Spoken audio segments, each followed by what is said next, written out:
Hello student, मैं आपके अपने YouTube channel home science junction पर आपका स्वागत करती हूँ। मैं आपको कराऊंगी बिहार पीजीटी होम साइंस के लिए कुछ इंपॉर्टेंट एमसीक्यू क्वेश्चन जो कि बिहार एस्टेट के लिए भी काफी यूजफुल रहेंगे। तो हम आज का अपना सेशन स्टार्ट करते हैं। आज का हमारा फर्स्ट क्वेश्चन है। क्वेश्चन में पूछा हुआ है, पौष्टिक कार्बोहाइड्रेट युक्त नाश्ते वाले खाद्य पदार्थ हैं। तो ऑप्शन दिए हुए हैं इसमें।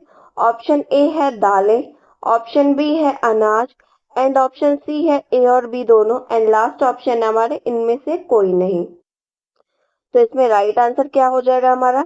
तो पौष्टिक कार्बोहाइड्रेट युक्त नाश्ते वाले खाद्य पदार्थ है अनाज। क्या हो जाएगा? अनाज। ऑप्शन नंबर बी हमारा राइट आंसर हो जाए, क्योंकि दालों में तो कार्बोहाइड्रेट होता नहीं है। दालों में क्या होता है? दाल में होता है प्रोटीन। तो कार्बोहाइड्रेट हमारा किस में होता है? अनाज में। तो पौष्टिक कार्बोहाइड्रेट युक्त नाश्ते वाले खाद्य पदार्थ कौन से हैं? अनाज है। ठीक है, क्लियर है आपको इसका आंसर? आज का हम अपना नेक्स्ट क्वेश्चन देखते हैं।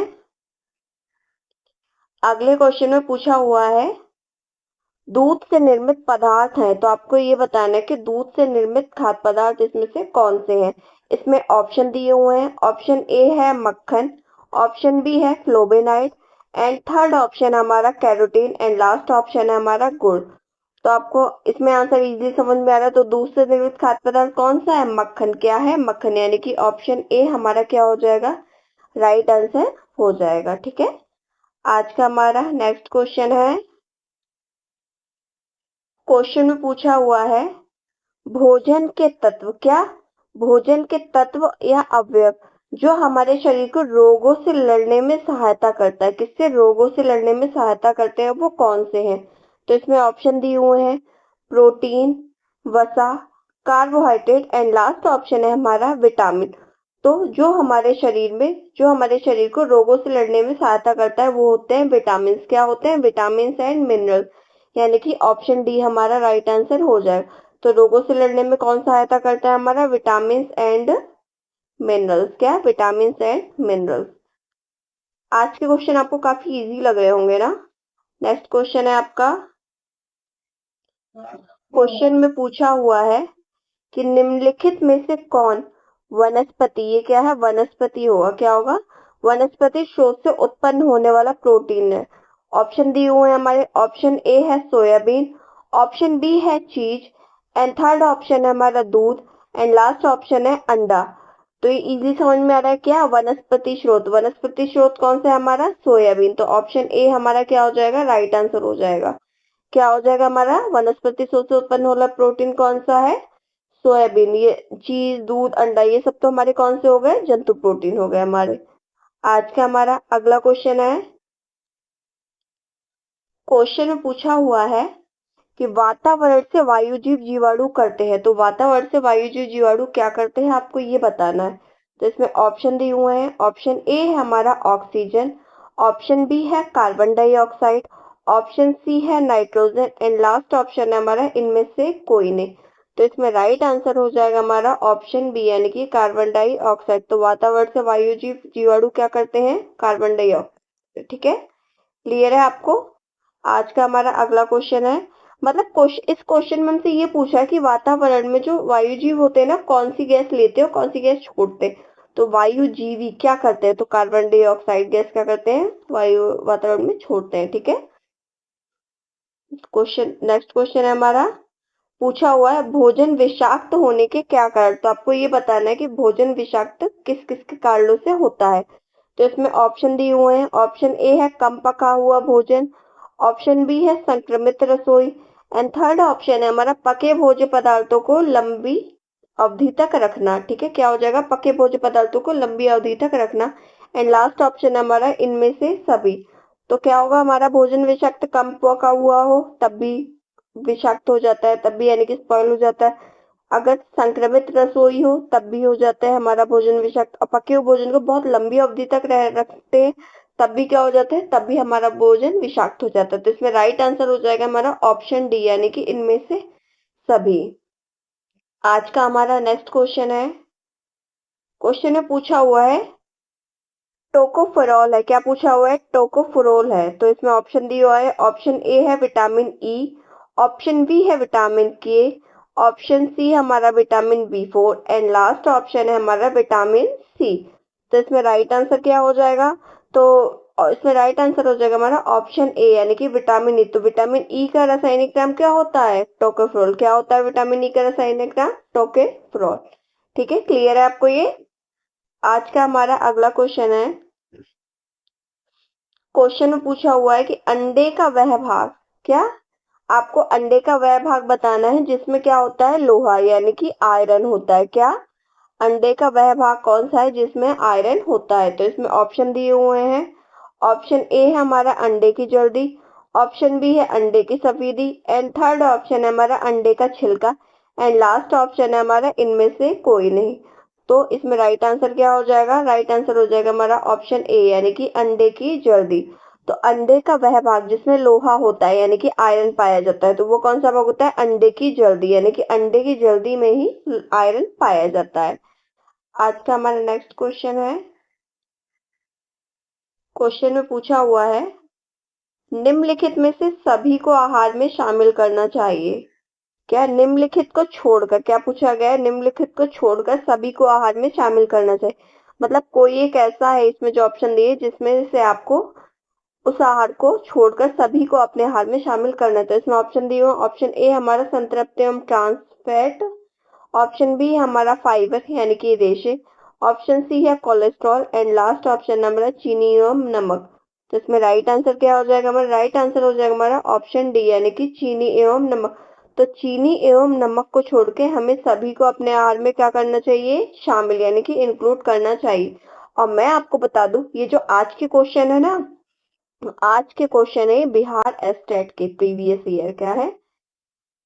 बिहार एस्टेट का ये पीवाईक्यू क्वेश्चन है। मैं ये बता दूं आपको, ये एग्जाम हुआ था 13/9/2023 को यानी कि 13 सितंबर 2023 के सारे पीवाईक्यू क्वेश्चन है आपको।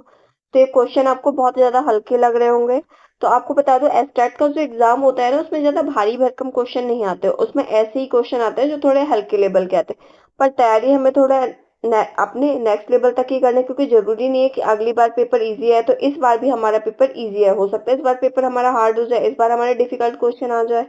ठीक है, तो ये कब का पेपर है? आज के जो क्वेश्चन है कौन से क्वेश्चन है? बिहार एस्टेट के पीवाईक्यू है। ये एग्जाम हुआ था 13 सितंबर 2023 को। ठीक है, आज का इसमें ये हमारा राइट आंसर आयोग ने माना था। क्या माना था? चीनी एवं नमक। आज का हमारा अगला क्वेश्चन है, क्वेश्चन में पूछा हुआ है कैल्शियम और फास्फोरस। क्या पूछा गया है? कैल्शियम और फास्फोरस के उपयोग की अवधारणा के लिए क्या जरूरी है, आपको ये बताना है। तो इसमें ऑप्शन दिए हुए हैं हमारे, ऑप्शन ए हमारा विटामिन ए, ऑप्शन बी हमारा विटामिन सी, ऑप्शन सी है हमारा vitamin D and last option हमारा विटामिन के।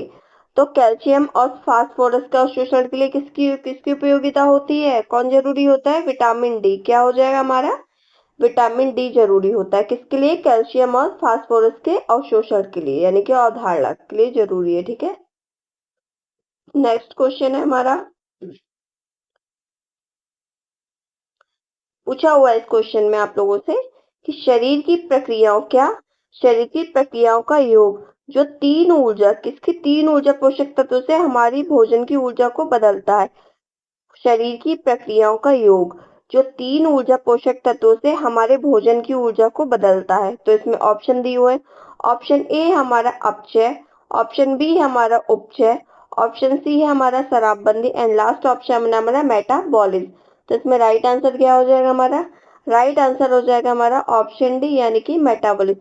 तो शरीर की प्रक्रियाओं का योग जो तीन ऊर्जा पोषक तत्वों से हमारी ऊर्जा को बदलता है, वह क्या कहलाता है? वो मेटाबॉलिज्म कहलाता है। क्या कहलाता है? वो मेटाबॉलिज्म कहलाता है।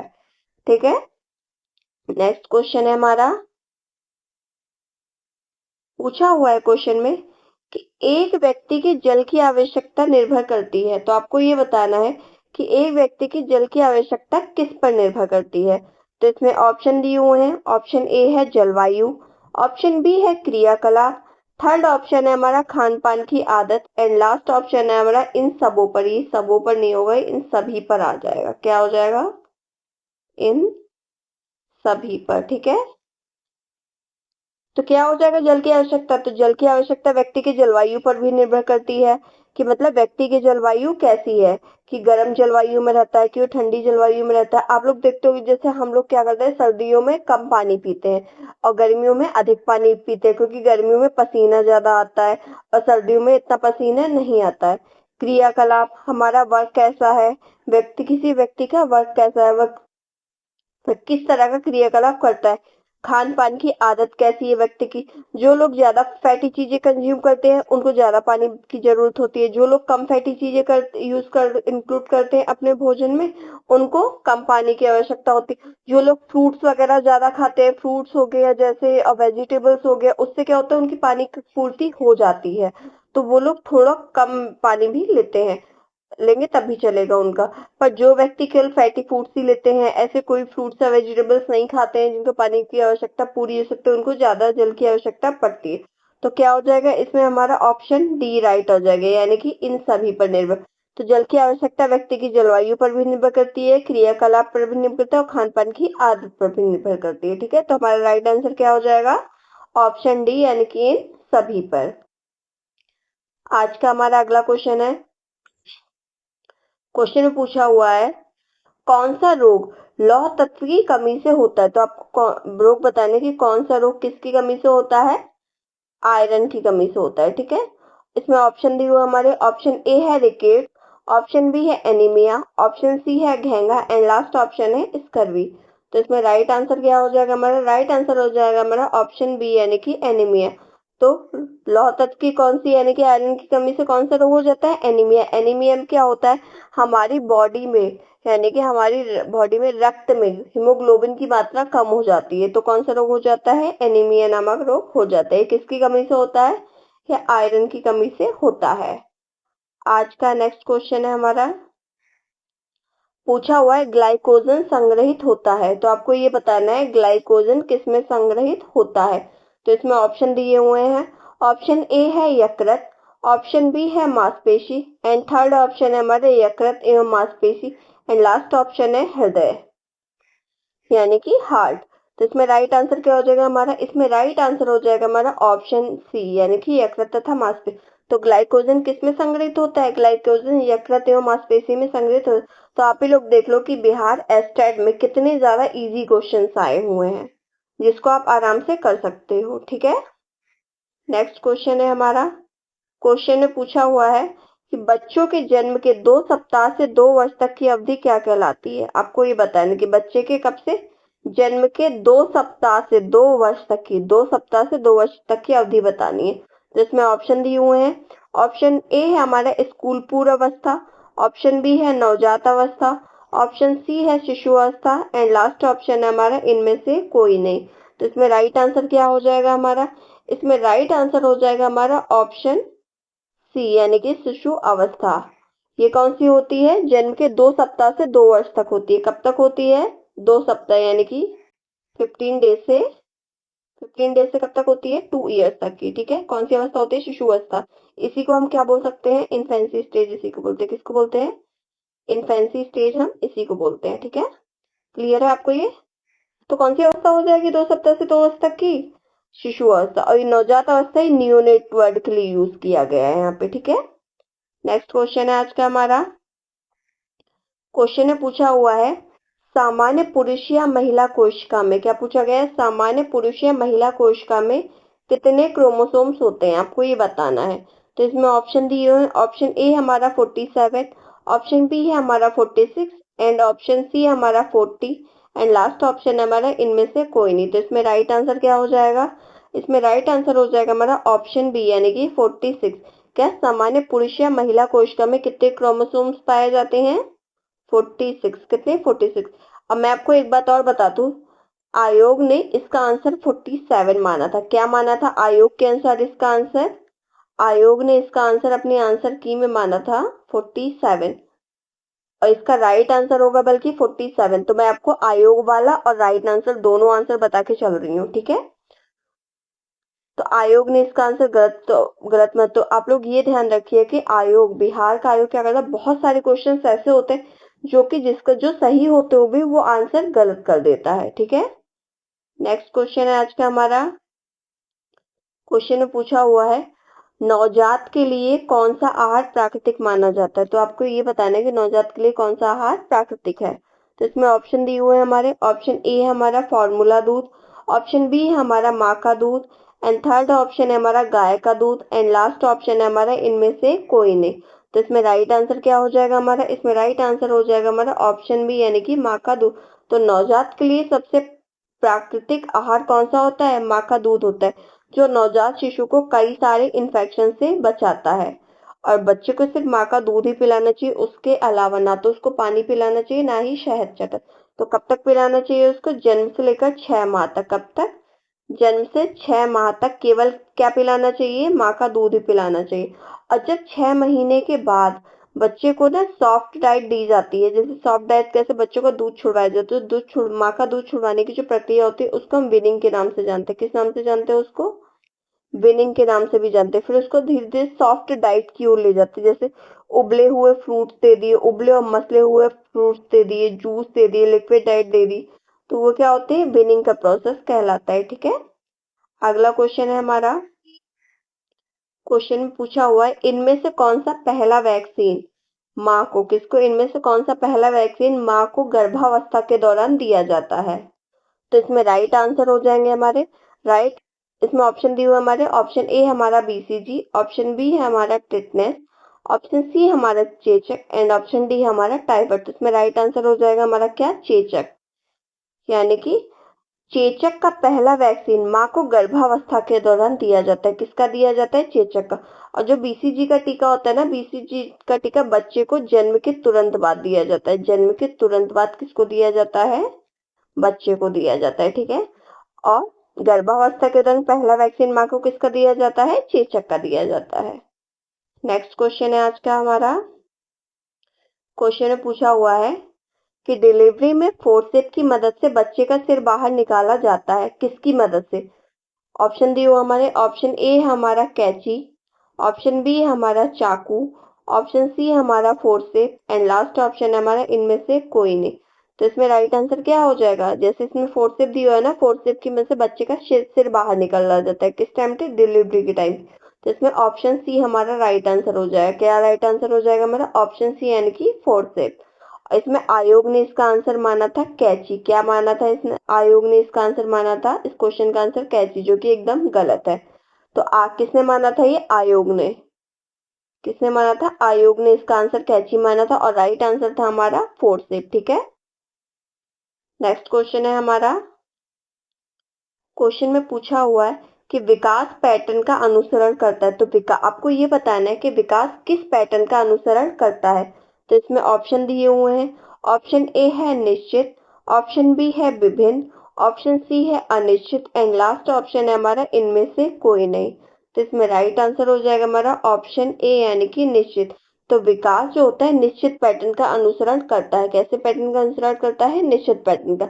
आपने देखा होगा विकास क्या होता है? एक निश्चित क्रम में होता है। बच्चा क्या करता है? बच्चा पहले जब होता है तो रोना स्टार्ट करता है। क्या करता है? रोना। ऐसा तो नहीं पहले वो बोलना स्टार्ट कर दे, तुरंत सारे वर्ड्स बोल दे, उसके बाद वो रोना स्टार्ट करे। ऐसे ही बच्चा क्या करता है? सबसे पहले सोशल स्माइल देना शुरू करता है। कब? 3 मंथ के दौरान। पहले बच्चा अपना सिर संभालना सीखता है, उसके बाद उसके अपनी बॉडी पे कंट्रोल करता है, यानी कि धड़ पे उसका कंट्रोल आ जाता है, यानी कि बच्चा क्या करता है? बैठना शुरू कर देता है। उसके बाद बच्चा क्या करता है? धीरे धीरे सहारे के जरिए, यानी कि किसी चीज को पकड़ के बच्चा चलना सीखता है। फिर बच्चा बिना सहारे के चलना सीखता है। ठीक है, कैसे? बिना सहारे के चलना सीख जाता है। तो क्या हो गया? विकास एक निश्चित क्रम में ही तो चल रहा है। पहले बच्चे क्या करता है? पहले सर पहले सर को संभालना सीखता है, फिर धड़ को, उसके बाद क्या किया उसने? फिर अपने पैरों को संभालना सीखा है, यानी कि चलना स्टार्ट किया। ऐसा तो नहीं पहले चलना स्टार्ट कर रहा है, पहले दौड़ रहा है, बाद में अपना सर संभाल रहा है। इसी तरह हम देखा जाए, एक क्या होता है? एक निश्चित पैटर्न होता है कि क्रम से, मतलब क्या होता है कि बच्चा क्या होता है? किसी चीज को क्रम से ही करता है। आप लोगों ने देखा होगा बच्चा पहले किसी चीज को उठाने के लिए पहले अपना पूरे हाथ से उठाता है। क्या करता है? हाथ से उठाने को। बाद में क्या करता है? बच्चे अपने उंगलियों से, फिर अपने 2 उंगलियों की सहायता से किसी चीज को उठाता है। तो ये क्या है? विकास एक निश्चित पैटर्न का अनुसरण करता है, यानी कि क्रम में चलता है। ठीक है, नेक्स्ट क्वेश्चन है हमारा।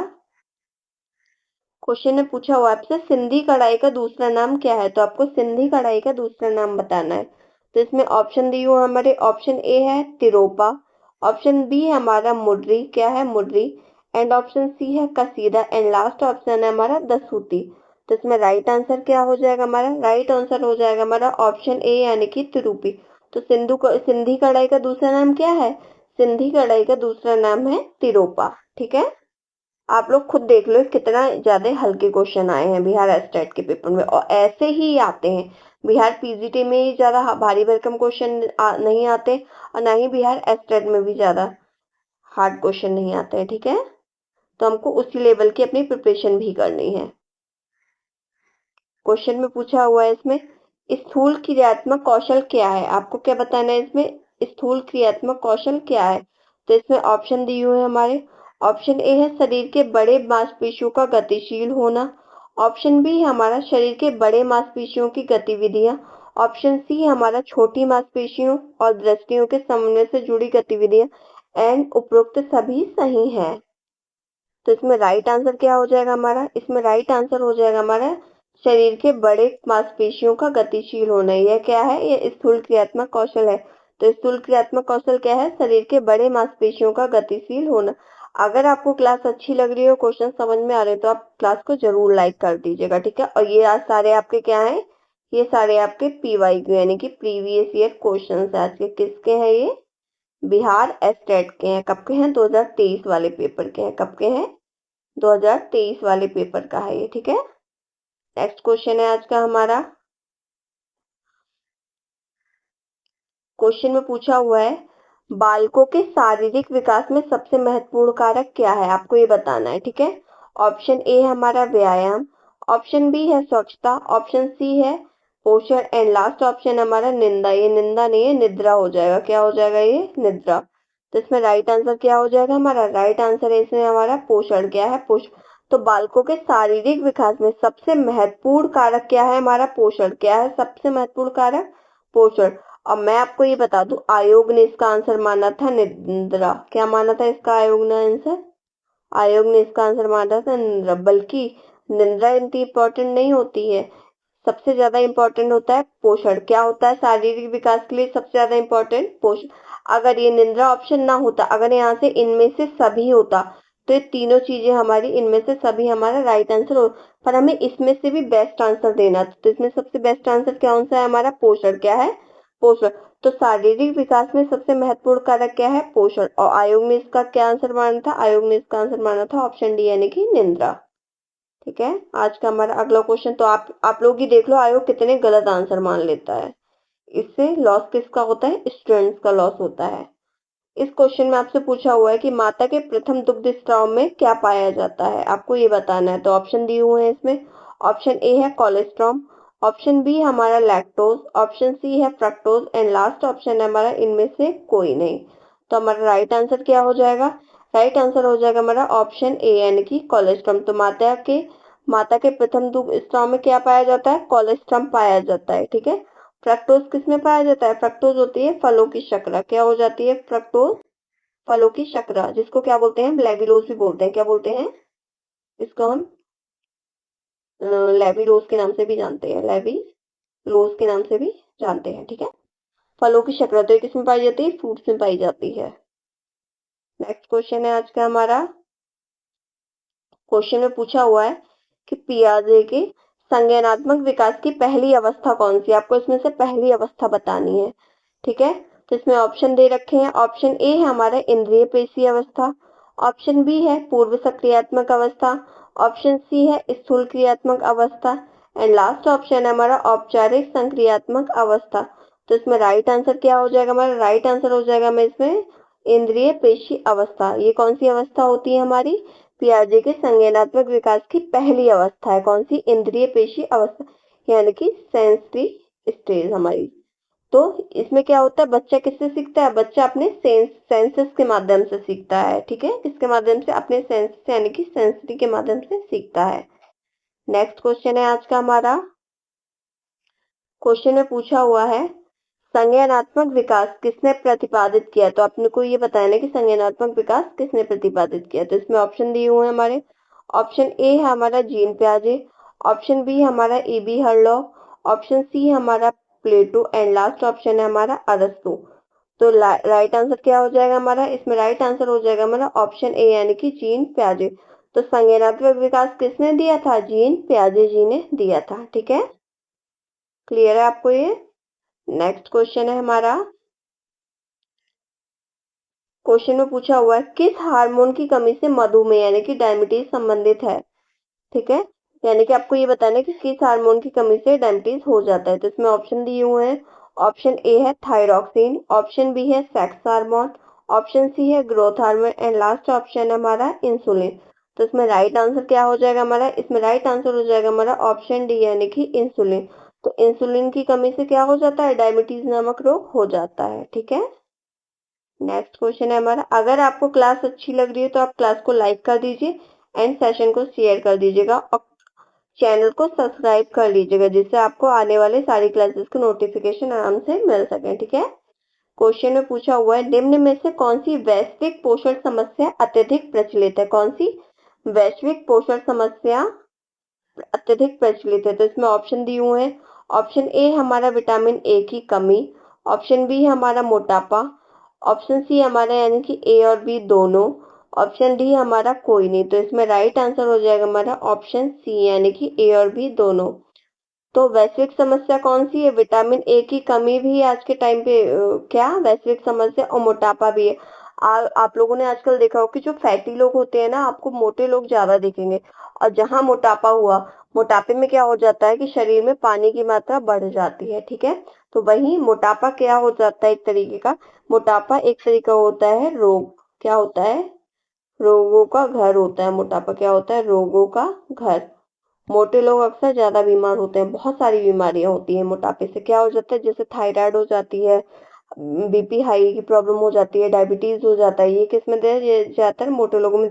और विटामिन ए की कमी, विटामिन ए की कमी से रतौंधी और जितनी भी आंखों से संबंधित बीमारी है ना, वो सारी बीमारी किससे होती है, वो सारी विटामिन ए की कमी से होता है। तो ये आज के टाइम पे क्या बनी हुई है, वैश्विक पोषण समस्या के नाम से प्रसिद्ध, किसे, वैश्विक पोषण समस्या है। तो इस कमी को हमें क्या करना चाहिए, दूर करना चाहिए। ठीक है, नेक्स्ट क्वेश्चन है हमारा आज का, ये हमारा आज का सेकेंड लास्ट क्वेश्चन है। क्वेश्चन में पूछा हुआ है आपसे कि एक व्यक्ति की रोगों से लड़ने की क्षमता को कहते हैं। तो आपको ये बताना है एक व्यक्ति की रोग से लड़ने की क्षमता को क्या कहते हैं। तो इसमें ऑप्शन दिए हुए हैं हमारे, ऑप्शन ए है प्रतिकारक, ऑप्शन बी है इनोकुलेशन, ऑप्शन सी है रोग विरोधी क्षमता एंड लास्ट ऑप्शन है हमारा उपचार। तो इसमें राइट आंसर क्या हो जाएगा हमारा, इसमें राइट आंसर हो जाएगा हमारा ऑप्शन सी यानी कि रोग विरोधी क्षमता। तो एक व्यक्ति की रोगों से लड़ने की क्षमता को क्या कहते हैं, रोग विरोधी क्षमता कहते हैं। क्या कहते हैं, रोग विरोधी क्षमता।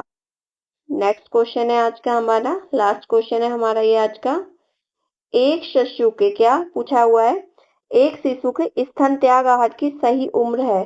आपको ये बताना है एक शिशु के स्तन त्याग आहार की सही उम्र क्या है। इसके ऑप्शन देख लेते हैं कि हमारे ऑप्शन क्या दिए हुए हैं इसमें। ऑप्शन ए हमारा 3 महीना, ऑप्शन बी है 6 महीना, ऑप्शन सी है हमारा 9 महीना एंड लास्ट ऑप्शन है हमारा 12 महीना। तो राइट आंसर क्या हो जाएगा हमारा, राइट आंसर हो जाएगा हमारा ऑप्शन बी यानी कि 6 महीना। तो एक शिशु के स्तन त्याग आहार की सही उम्र क्या होती है, 6 महीना। तो 6 महीने तक तो बच्चों को क्या देना चाहिए, सिर्फ माँ का दूध ही देना चाहिए। उसके बाद हमें शिशु को बाहरी आहार से भी अवगत कराना चाहिए। क्या, जैसे बच्चों को मसले हुए फ्रूट्स दे सकते हैं, उबले या मसले हुए फूल, जूस वगैरह दे सकते हैं उसको, दाल का पानी, जौ का पानी, ये सब चीजें दे सकते हैं, केला मैश करके दे सकते हैं।